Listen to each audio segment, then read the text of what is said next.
أعوذ بالله من الشيطان الرجيم بسم الله الرحمن الرحيم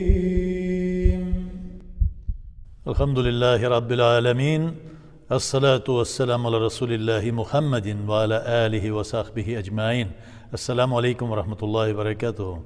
Продолжаем чтение книги Канзуль Гирфан Мухаммад Асад аль-Ирбили, который состоит из 1001 хадисов, собранные из разных источников, из Мунави, из хадисов сборников Мунави, Канзуль Хакаик, из сахихов Бухари, Муслим, Тирмизи, от Байхаки, от Ахмад ибн Ханбаль, Нисаи. То есть он собрал те хадисы, которые нужны для человека для соблюдения и для достижения той точки, морально-нравственной точки, в которой пребывал наш пророк Мухаммад Мустафа, алейхиссалату вассалям.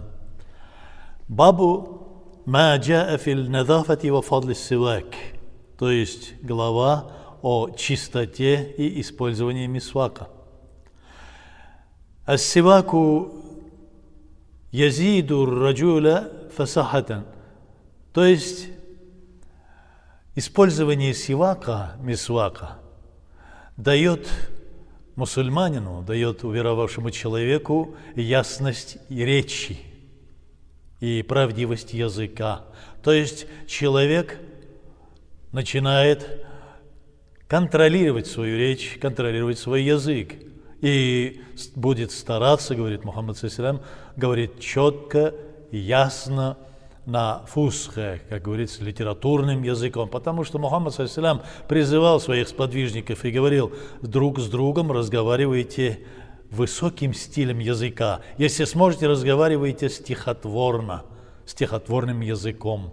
Потому что Мухаммад ﷺ, он очень любил поэзию, но поэзию в том смысле, который восхваляет Аллаха Субхану ва Тааля и восхваляет религию ислам. И в этом отношении говорит, что язык ваш должен быть чистым, речь должна быть правдивая и ясная и четкая. И для этого он говорит: используйте мисвак. Мисвак – это палочка для чистки зубов, которые мы знаем, которые мы можем найти в любом магазине, где продается религиозная литература, исламская религиозная литература или исламские религиозные принадлежности. И есть некоторые на сегодняшний день пасты, которые использованы на этой основе. Но здесь в данном случае Мухаммад ﷺ говорит о сиваке, о мисваке, как мы говорим. Салатун бисивакин афдалу мин сабаина салатан бигайри сивакин. То есть намаз, прочтенный перед этим, когда берешь тахарат и использовал мисвак, и такой намаз выше, чем обыкновенный без использования сивака, говорит, сабрина, в 70 раз выше по вознаграждениям перед Аллахом. То есть выше пользы, больше пользы от такого намаза. Почему? Ну, Мухаммад ﷺ очень четко обращал внимание на то, чтобы от человека не пахло. И он запретил, как мы знаем, если человек поел чеснока или лука или редьки, то он запрещал входить в мечеть. То есть если от человека, изо рта человека идет дурной запах, он запрещал, говоря, что как же ты можешь встать перед Аллахом на намаз, и как же ты не стесняешься Аллаха, когда идет у тебя изо рта такой дурной запах. И он пресекал любой дурной запах, не только вот от этих трех вещей, чеснока, лука или редьки, но и от других, если от человека пахнет дурно. И Мухаммад ﷺ говорил, что когда вы встаете перед Аллахом, то обязательно вы должны быть чистыми, и от вас должна приятно пахнуть. Вспомним, что Мухаммад ﷺ очень любил благовония, и когда он вставал на намаз, он умощался благовониями, говоря, что я встаю перед Аллахом. И когда он брал тахарат, использование мисвака во время тахарата считается сунной. Есть, конечно, и другие мнения некоторых людей, не будем говорить, что ученых, когда возносится икамат, уже на фарз намаз, люди встают в ряды для чтения намаза и начинают ковыряться мисваком в своих зубах.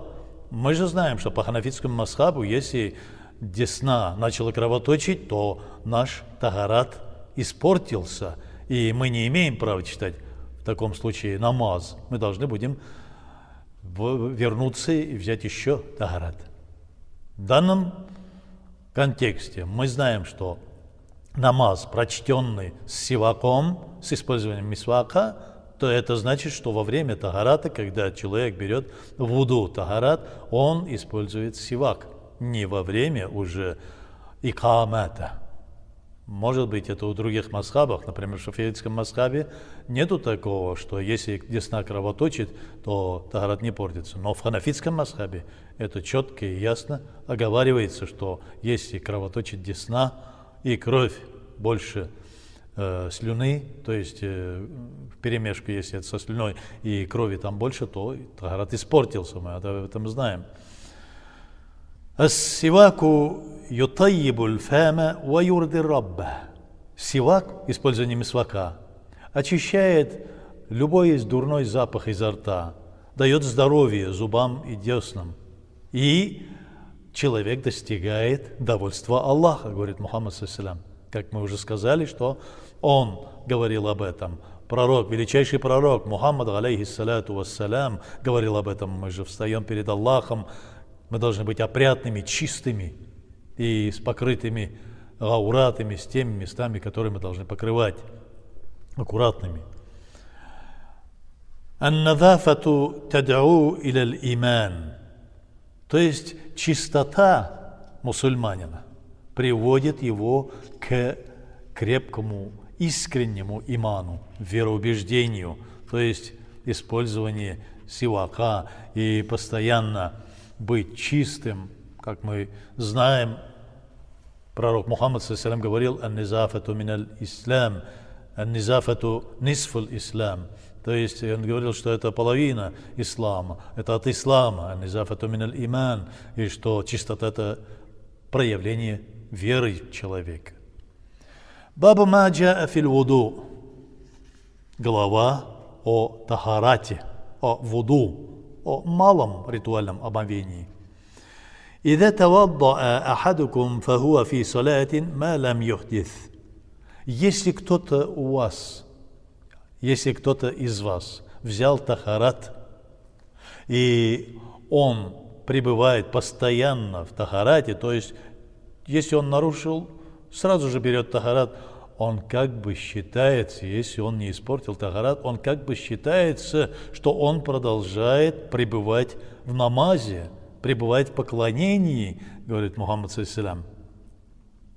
И если он, например, взял тахарат для прочтения намаза, и вдруг у него после намаза через некоторое время испортился, и он опять совершил омовение, то он считается уже как бы поклоняющимся Аллахом. Он пребывает в поклонении, что немаловажно для нас. Та'авваду биллахи мин васвасатил вудуи. И если вы говорите «Ауду билляхи минаш шайтанир раджим» во время ритуального малого омовения, тахарата, вуду, то это вас убережет от васваса шайтана, то есть от наущения шайтана, и убережет ваше ритуальное омовение, то есть вы будете пребывать в чистоте, и ваши души, и ваши нафсы, ваши эмоции не сможет затронуть шайтан. «Ман тавадда'a аля тухрин кутиба лаху ашру хасанат». Если человек, у него не испорчен тахарат, вуду, малое омовение, и плюс к этому он совершает еще раз малое омовение, то Аллах Субхану ва Тааля записывает ему 10 вознаграждений, то есть у него Аллах Субхану ва Тааля его возвысит на 10 ступеней, и мы, как мусульмане, стремимся всегда получить какое-то вознаграждение от Аллаха. Что такое вознаграждение от Аллаха? Мы все ясно должны понимать, это не корзинка не ведро с чем-то. Это довольство Аллаха. Одно вознаграждение Аллаха – это одно довольство Аллаха. 10 вознаграждений, 10-кратное довольство Аллаха. Мы всегда стремимся к довольству Аллаха для того, чтобы, представ перед Ним в судный день, наши лица источали божественный нур, свет, и чтобы мы пришли к довольству Аллаха, то есть Аллах ввел нас в свою милость. Фасариу иля магфиратилля. Бегите, изо всех сил бегите к прощению Аллаха, ищите любые пути к прощению Аллаха, ищите любые пути к довольству Аллаха. Ардуха самавату валь ард, говорит Аллах субхану ва тааля, величина этого прощения, то есть объемлет все небеса и все земли, не сосчитать. То есть Аллах субхану ва тааля всепрощающий. Аль-вуду аля аль-вуду и нурун аля нур. И если ты, даже если у тебя не испорчено малое омовение, тахарат, вуду, и ты берешь, обновляешь тахарат, то есть обновленный вуду, обновленный тахарат, малое омовение, это как бы нурун аля нур. Нур – это божественный свет, божественное провидение и божественное довольство, довольство Аллаха. И если Аллах доволен, Он внедряет в человека нур, божественный нур, и человек освещается этим нуром внутренне, и это выражается в его внешности. И про этого человека мы говорим, какой человек, какой он симпатичный человек, как от него какая-то энергия, хорошая, так положительная энергия от него исходит, говорим мы. И этот человек бывает тем, от которого доволен Аллах, но не все люди.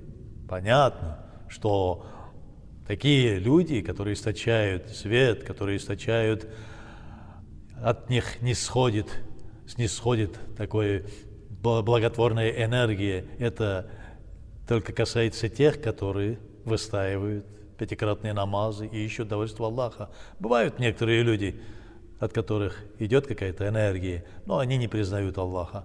Это временное, ложное чувство, как в самом человеке, так и для окружающих. Мы всегда молим Аллаха: «О Аллах, будь доволен нами». О Аллах, Ты говоришь в своем аяте: «Юхиббухум ва юхиббунаху». И Аллах субхану ва тааля полюбил своего пророка Мухаммада, саллаллаху алейхи вассалям, и обещает полюбить всех тех, которые следуют за ним. И, услышав этот призыв, полюбили они Аллаха, те, которые искренне уверовали. Просим, Аллах, не спошли на наши сердца свою любовь и посмотри на нас своим божественным любовным взглядом на наши души и сердца. Ради Аллаху анхум ва раду анх, говоришь Ты, о Аллах. И они ищут довольство Аллаха.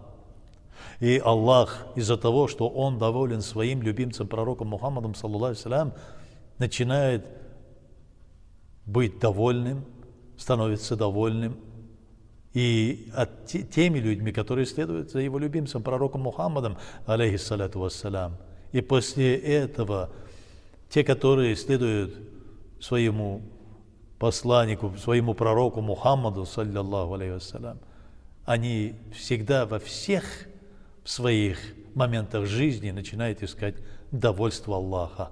И они довольны всем тем, что не спосылается от Аллаха. О Аллах, просим у Тебя, чтобы Ты был доволен нами и вел нас по пути, по которому Ты будешь доволен своими рабами. Раббана атина фид дунья хасаната ва фил ахирати хасаната ва кина азабан нар. Аллаху акбар.